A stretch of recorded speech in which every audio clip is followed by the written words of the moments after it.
want to build a community and share other women's stories.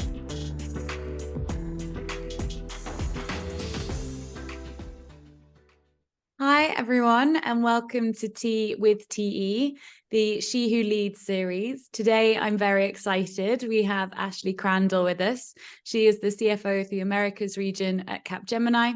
Ashley, thank you so much for joining us today. Thank you, Terri. Wonderful to be here.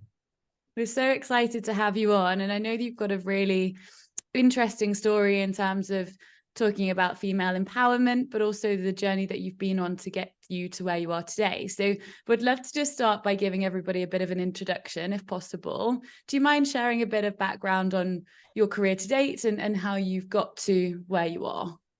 Absolutely. So currently I'm the Americas CFO for Capgemini.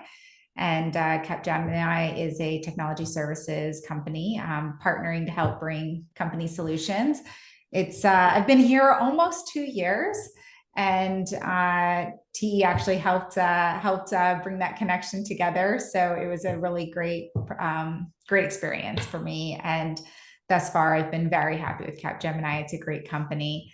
And it's funny, I always reference the journey that I've had in my career. And I do feel each step is kind of a stepping stone to where you are today. I never, when I started my career, said I want to be a CFO. I think some people maybe do, but I never really did. I always just gave it my all in every role I had and enjoyed the journey as it kind of played out. I started my formal finance career in GE with their finance program, and I then went into internal audit with GE and then had kind of a more firm role. But for the first kind of 4 years of my career, I was living out of a suitcase and traveling the globe and getting a lot of breadth and experience across different industries as well as different areas of finance. And GE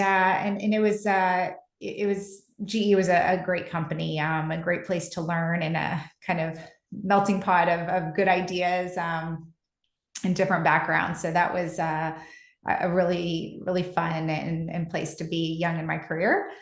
And then I joined a technology company, software space, and had a lot of different divisional CFO roles there. Also, it was nice to be kind of in a smaller business. It was about $1 billion business.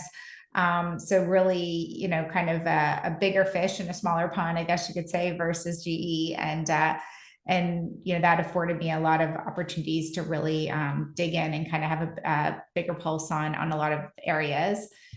And then I moved into the technology services space and with a company for a few years. And then that kind of led me to Capgemini. So it's been a fun journey. And I always say I started my formal finance career because I actually say I started my career in the Army. I was in the Army for 9 years total. 2 years were full time, and then the rest was reserves. And the military for me was a kind of a last minute decision, but one that I always am so glad I made. I learned really great leadership skills and just some really good fundamental values that really carry with me today in the workplace and in life. So it's been, like I said, a fun journey. I think everyone's journeys are different, but that's kind of what makes some of these podcasts and things enjoyable, is just hearing how different people get there. Exactly. And thank you so much for giving that oversight. I think our listeners would love to hear about the Army a little bit more, because I imagine it was quite formative in terms of how it shaped you as a person. And I know you've talked a little bit about the reasons why you went into the Army too, which I think are very interesting. So I would love to just hear a little bit more on that. Yeah. So I probably don't look like your typical Army person. And that's kind of true. I was always loved my pearls and being very girly. And I think that's why I took many people by surprise when I decided to join the military. Even my mother, she cried when I told her. So it was not a decision I took lightly, but for me, it was I've always been very kind of financially driven. Yeah. And I've always loved numbers and having, a good control of money. And so for me, the Army was a way to really help pay for school and have a little bit of extra income so that I could exit school, with savings in the bank versus in debt. Yeah. And so that was kind of my initial motivation for going in. And then when I went in, I realized I gained so much more from it. Going in as a female, I was in a military base that was the first summer for basic training that they were allowing females on the base. It was all male previously. And even in my class of 200, with both male and female, I graduated third in my class, which was a huge accomplishment. And I realized to myself, like, wow, I mean, even in kind of these different skill sets being utilized, I can do something that I set my mind to, and I can be, I can kind of compete with the best of them. And it really built confidence in me and myself in unique ways that I would have never kind of known or explored otherwise. And then also just, I think the Army really teaches you how important team is, that team unit. And when you go into any mission, if someone isn't kind of in it and, is having an off day, that can affect the entire mission. And so just making sure that everyone on the team is working together and focused and happy and, is so important. And you'll get so much more success out of that team. And I believe that really holds true in everything we do in the workplace as well. And so some of those just fundamentals were really good to kind of really witness hands-on and also take with me into the workforce. I think such a strange opportunity that it was the first time where obviously it was the first time where females could get involved. And as you say, it wasn't something that you were necessarily thinking about, or your mum either, by the sounds of it, in terms of pursuing going down that route. But how was that as a female? Did you find it empowering? I did. And I think, I think I've been fortunate in my generation, at least. My mother was in the workforce as well. And I think, every generation has had to kind of pave the way for the next one. But I think we are, and we continue to be in this environment where everyone wants to see, how can we help females? How can we help them be more successful in the Army or in the workforce? And, kind of breaking down barriers and such. And I felt that I really felt that even in the military, they were really kind of helping. I mean, I remember in kind of like a teen magazine, there was, Army advertisements with I remember a makeup, it was like makeup and then a little camo pack in the makeup, and it was just targeted directly towards females. And so I think, I was kind of in this generation where I feel, really they wanted to see female, and they were kind of really playing with putting females in roles that were traditionally more male driven. And I think many women stepped up to the plate, and showed that we could do that. And it's really helped, I think, transform, the military, but even many other areas.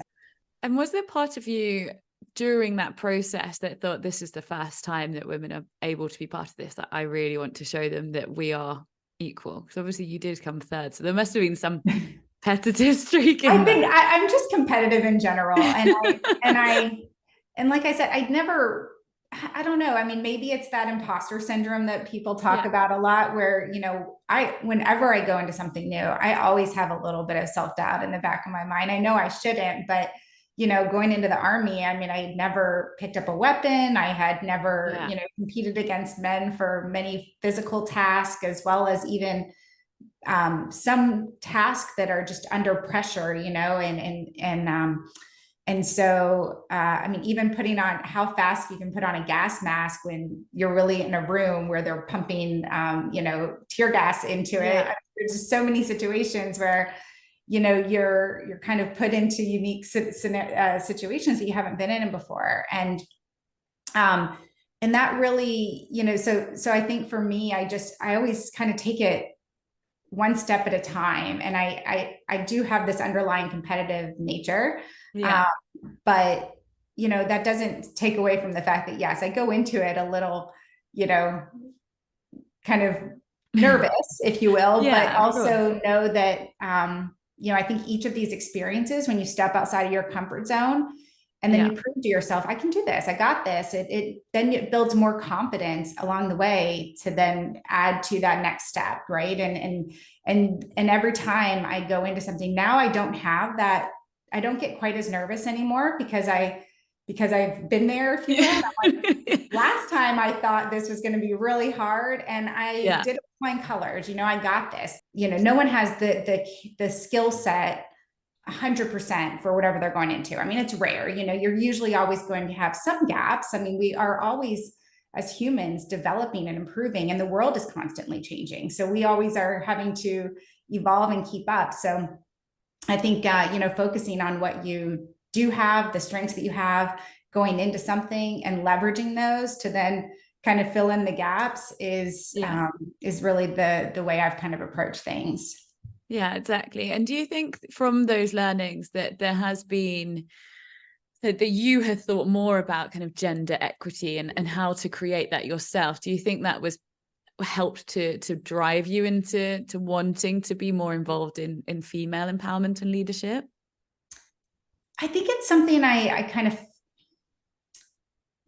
became more passionate about along the way. I didn't see as much inequity, I would say, when I was younger in my careers. And I think even if many of us look at our own companies in our more junior ranks, there is kind of a more of a balance in kind of the gender ratios.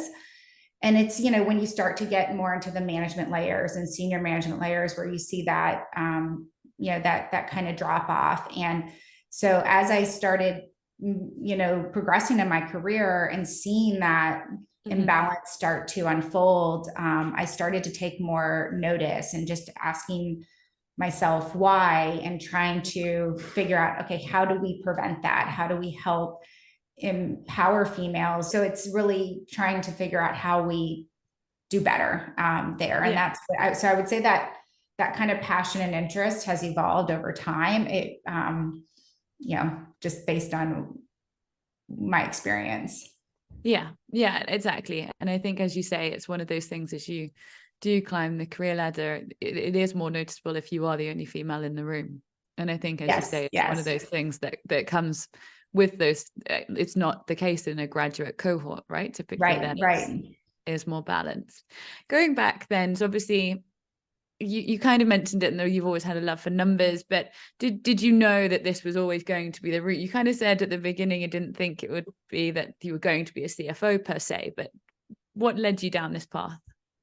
Yeah, I did always love numbers, and I've always enjoyed telling a story with numbers, and just you know, so for me, I was fortunate to have some good mentors when I was younger that said, oh, you know, go into study finance in college, you know, that would be a good fit for you. So I had some good guidance in my career. And I think that's important that we always surround ourselves with good mentors at every step in the journey. But, you know, and you know, one thing kind of led to another when it came to those, you know, the F&P program at GE was just such a fun program to be able to see all these different areas of finance, because even finance itself is very broad. You know, there's investment banking, corporate finance, private equity. I mean, there's so many different ways you can go. And even within corporate finance, if someone says, I want to do corporate finance, you know, there's a lot of different kind of functions within corporate finance itself. So being able to see that very early was helpful. I did do one role outside of finance, and I really enjoyed that, but I also was happy to go back to finance. So it did, I think sometimes stepping out and trying something different helps you kind of test the waters. But for me, I'm not saying I would never deviate from finance again, but, you know, at least finance really is a happy place for me. And I think now the role of a CFO, the role of finance in general has evolved tremendously over the last 20 years. And we're not accountants, we don't just count the numbers. We are very strategic partners. And, we have that seat at the table with our CEOs, with the COOs, and all of our strategic discussions. And that's what's so fun, it's, and so I don't, and that's where I say telling the story with numbers. It's not just, I am kind of an extrovert. I love being out there, engaged in the business. And that this position allows me to do that. And I think that that's kind of where I really find joy. Yeah, exactly. And I think it's one of those things, but it's interesting how sometimes we know, and I think deep down there is that insight from our own selves. But as you say, if you've got mentors as well that can help guide, I do think that's helpful. Did you have GE lined up as you were coming out of college? Is that how you moved straight in? I did. Yes. I did an internship with them, and then that kind of evolved when I was exiting my junior year into a full-time role. And it was kind of between that and an investment bank. And I'm really glad I kind of went the corporate finance route, because I think it's a better fit for me and my personality. So that really, really worked out well. And just on that then, because I know that GE was quite a big part of what also shaped you as a person, I think, throughout your career journey, and how you've become the type of leader that you are. What would you say are the three most career defining moments that you've experienced to date? So yes, I would, we've talked about a lot of them, but I would say the Army, from a leadership aspect, and kind of just fundamental values and how I kind of operate, if you will. And then GE for sure was very fundamental in, they really invested a lot in training and development of kind of at all levels of the organization. And I think and they also really value their talent, and they would really put, even young talent into important positions. So you would be trusted with a lot of responsibility. And I think having that early in my career was really such a great experience for me to kind of continue to step outside my comfort zone. Yeah. And then lastly, I think, just being a female and navigating the workforce has also been an incredible kind of journey and learning experience. And like I said, that has evolved over time and has helped me really fine tune how I can help those as well, kind of behind me and navigating that path. Yeah. And I think also, we as females bring a different perspective. Diversity in general. I think that's why diversity period is so important in any company, because you want to, if you surround yourself with those that are just like you, you're never going to evolve your products, your processes. I mean, you're just all going to sit in a room and be like, okay, great idea. Let's go, and you're not going to, you need to challenge each other. And I think having diverse backgrounds and genders, all different kind of diversity helps add to that, dynamics in the business. And so, but specifically, I think female diversity, we really bring something special to the table. And I love to celebrate that.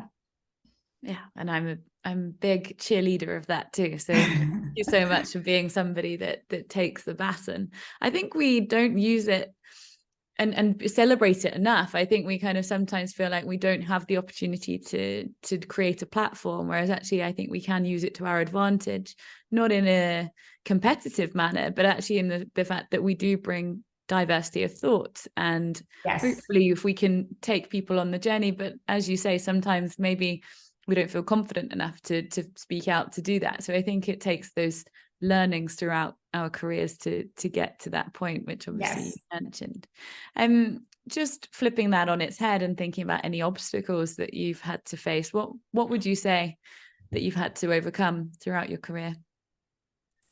Yeah, so I think most of my obstacles when it comes to the work environment and, specifically as a woman in leadership, really started to present themselves more when I was hitting the management ranks, which also was about the same time that I started having a family. And I think that's really true for a lot of females. You're kind of, when you're young, you're moving up the ladder, and then you start to take on more responsibilities on the home front, and then also work, you're starting to get management kind of responsibilities, and it all kind of expands at once, and it can be very overwhelming. And I had, unfortunately, I would say I had some management and leadership at the time, very old school when it came to kind of females, and I remember even for my kids in daycare, I think pickup was like at 6, we'd have to leave by 5:15 to go get them. And my husband actually was working at the same company at the same time. We met there. So a little cliche, I guess, but we would carpool to, for the environment. And so we would both leave. And I felt no one ever said anything about him leaving at 5:15, but I would get indirect comments about, leaving early, even though I would many times be signing back on at night when the kids were home or the kids were asleep. And that was hard to figure out, how do I navigate this? And, sometimes one bad manager could really, sets one person back, that could be the straw that breaks the camel's back, or that they say, okay, I'm not cut out for this, and I'm just going to go be at home. And so I think it's important that those, we try to really help navigate those type of situations. And I'd like to think that I've been very fortunate to, I've been in some other situations where I've seen women, in kind of the banking fields, not respected quite as much as the male counterparts. And I think we as females just need to leverage, especially the leaders, leverage our platforms to call out any of that kind of behavior that we see. I haven't seen it in a while, which is very encouraging. And I did actually, even with that one manager scenario, when I was leaving and joining another company, actually, he was a nice person. I just don't think he realized how his comments landed and the effect that they had. And so when he asked for feedback, I was very candid with him, and I think he appreciated it. And I think it's important that we, like I said, that we speak up and say those things. And I didn't feel empowered in the moment when it was happening, but I definitely did say something. Going back, I think I would have loved to, that's one of those where, yes, if I had the opportunity to do it again, I probably would have spoken up in the moment, because I'm more empowered now. Exactly. But I think it's like, how do I build that empowerment into the teams that I have, and the women that are kind of coming up behind me? Yeah. I also think there's probably an element of guilt as to why you didn't speak out and say why, because actually you kind of think, am I doing the wrong thing here? Should I? Yes. How do I balance this? So yes. I think, absolutely. I mean, I get the question a lot from younger women in my company. I mean, just a month ago or so, I was sitting down at lunch, and a younger employee has young kids, and she was like, do you have mom guilt? And I said, well, I actually don't have mom guilt at the moment. But yeah, I think back then in those days, I did, call it work guilt or mom guilt. I wanted to continue to progress my career. Like I said, I've always been competitive. I wanted to, I was working really hard. And the fact that I felt like that wasn't being recognized only because of, the fact that I had to get my kids, was frustrating for me, and learning how to navigate those things, is challenging, but I did. I mean, I did, navigate it. And it was important for me during those years that I kind of got help, on those hours.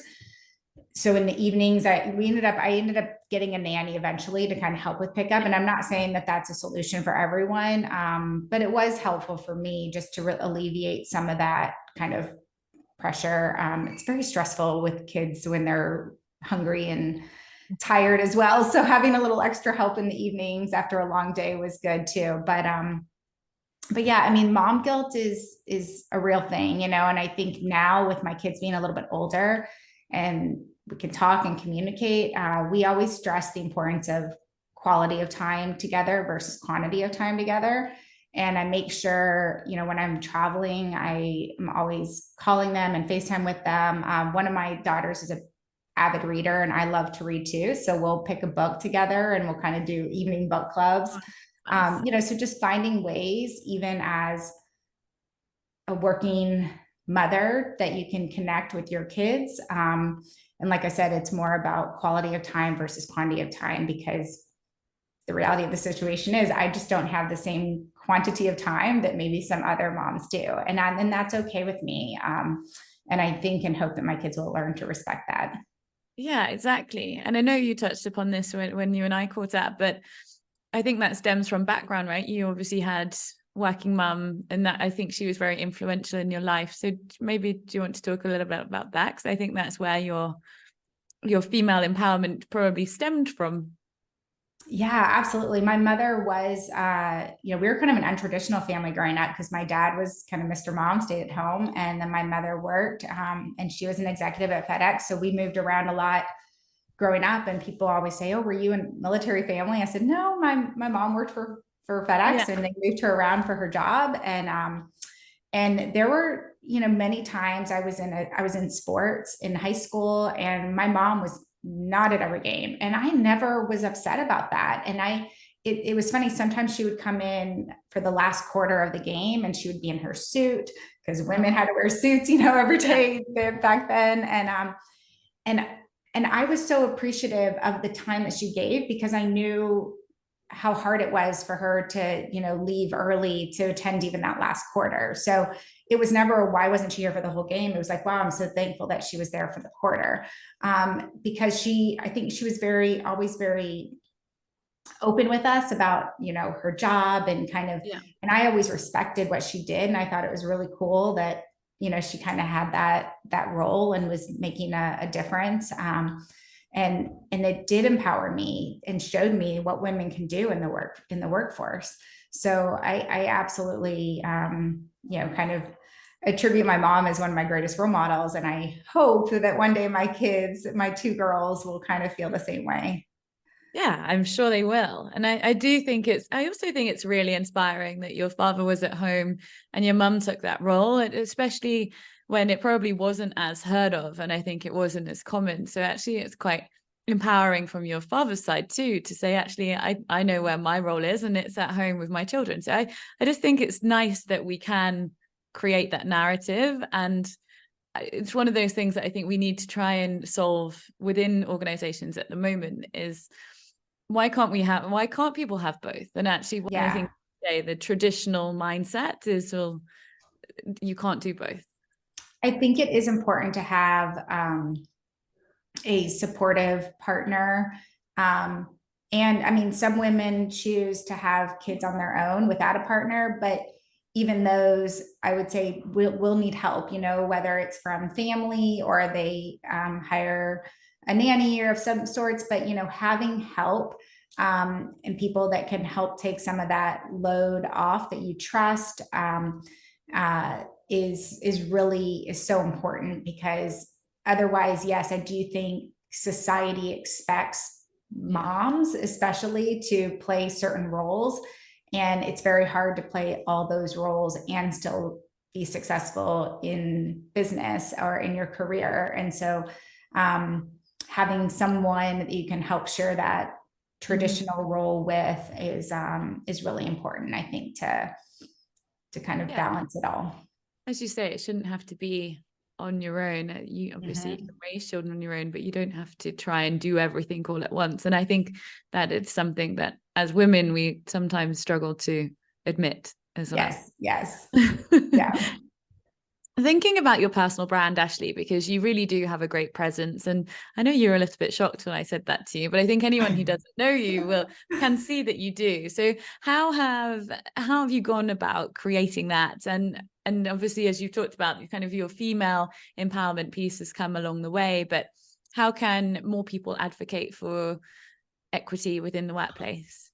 Yeah. And I think, yes, when I say, you know, I think I always have a little bit of guilt sometimes about, I would love to be able to do so much more with, female empowerment, and even giving back to the community. I do different, projects and initiatives, but I think we all would always like to do more, and there's just not enough hours in the day, unfortunately. And so that's where I always feel, when people say, oh, you do a lot, I'm like, oh, I always self-doubt a little, because I'm like, I wish I could do more. But I do think it's important, because time is so precious and so limited, to prioritize your time, in kind of how you're going to spend it. And as I said, for me, I've really taken up more initiatives that focus on female empowerment. Even, we have women in technology, there's STEM programs for kids. I mean, just different, there's even girls in kind of coding. So various initiatives that really focus on that kind of female element that I really am passionate about. And I think that, kind of how I always kind of focus my efforts there. Because like I said, I don't have as much time these days to kind of do it all, but I do think that female agenda is really important in trying to help. And even internally, so a lot of companies have, female networks. And, whenever I'm traveling to different sites, I love to do, happy hours or lunch and learns, with the women's network group, because I think women, especially when you're younger in your career, you feel more relaxed and open for asking questions that really get to the heart of some of the issues when you're surrounded by other females, versus when you're in just maybe a more general lunch and learn where it's all employees, or male and female. It doesn't take on the same kind of narrative or openness. So I really try to embody that, even, like I said, internally when I'm traveling within the company, but also with external organizations. Yeah, which is really great. And thank you very much for flying the flag for female leaders. I think it's important. And hopefully, as you say, we can pass on the baton. And thinking more about that, what do you hope to see in the world of empowerment from a future progress perspective? What more do you think we can do in this space to help female leaders? I think about this a lot, I guess. And I don't know that I have the right answer, but I, from my perspective, I do think that kind of early management time period is a critical time to really help make sure that we are developing, training, providing kind of guidance to those females, even teaching them how to navigate their careers successfully, to kind of continue to break through the next level. I think that kind of that group sometimes can get lost in an organization. And that's kind of that layer that I feel we need to really latch onto and really help them kind of get over that hurdle, I guess, and make it to the next step. I saw this image the other day and I thought it was so good, but it was a racetrack, and you have your lanes, like 5 lanes, if you will. Yeah. And there was, say, 3 women and 3 men in suits all lined up in a lane. And the men were on the outside lanes, which typically, they have to run, more. Yeah. The women were on the inside lane, but then they had like laundry and a dishwasher and all these things in front of them, kind of like hurdles that they had to get over to be successful. And they all had suits on. And I thought it was just a visual of kind of reality sometimes of all those things that are kind of in our way. And I thought it was really funny, but that's where that age group, like I said, I think is when all that kind of reality starts to set in and can be very overwhelming. So I like to kind of get in with that age group and empower them. Yeah, which, as you say, is probably the time in their life when maybe they're starting to juggle getting married, having children, taking on a really big team. So I think we struggle to know. And I think sometimes those managers are managing managers and they don't necessarily know how to deal with that either. And I think sometimes that's when voices get lost. If you had to give one piece of advice for women striving to get to the next point in their career, what do you think that would be? Yes, I think it's important to read the room and maintaining a positive outlook. There's always going to be naysayers, no matter if you're male, female, color of your skin, there's always going to be naysayers, but you're also always going to have supporters, and in a room of 10, maybe in that room of 10, you only have one supporter that day, but latch on and focus on the positive and surround yourself by those that believe in you and believe in kind of your brand and what you bring to the table. And then I think also when you are in a situation, in a meeting, in a role, know that people saw something in you that got you there. Focus on that and what you bring to the table to kind of build that confidence going in and know that you are there for a reason. And then you can leverage that and then focus on, like I said, some of those gaps along the way to kind of fill those in and work on them to really kind of propel you to the next level. But never doubt yourself. And I think just focusing on the positive and those that support you and have your back and are your supporters is so important because, there's, like I said, there's always going to be naysayers. And if you focus on that, it's just kind of a cloud in everything you do. Which is so true. And I think as women, not to generalize, but I do think we maybe dwell on those comments more so. Yes. I've exited meetings before and it's astounding to me. And I share this with women. I mean, I've exited a meeting before and I've had a woman, and this has been several times that they'll be like, can you believe what so-and-so said? That was very offensive. And I'm like rewinding the clock, like thinking, what did they say? And I was like, wow, number one, did not perceive it that way. But number two, I probably just didn't focus on it because there was so much other positive things. And I think sometimes if we're focusing on the negative, it can overcome us. Right. And it's not, that might've been 1% of an otherwise really good meeting full of, some supporters and good comments. So I think we, like I said, really focus on this. And I've had some great male supporters in my career too, that are, just great kind of cheerleaders and ambassadors and really helping navigate my career as well. So it doesn't always have to be females. But yes, I think really knowing who those people are and surrounding yourself with them and leveraging them is so important. Thank you so much, Ashley. I genuinely think people will take a lot away from this session. One last question, because we are on the Tea with Tea podcast, is how do you typically take your tea? So black with sugar. So I think that's a little different than probably some, but I also love peppermint tea. That's probably my favorite. So kind of, I went to Morocco recently for the first time and pleasantly surprised with their peppermint sweet tea. It was so good. And I've always loved it. So it was great for me. I drink a lot of tea there.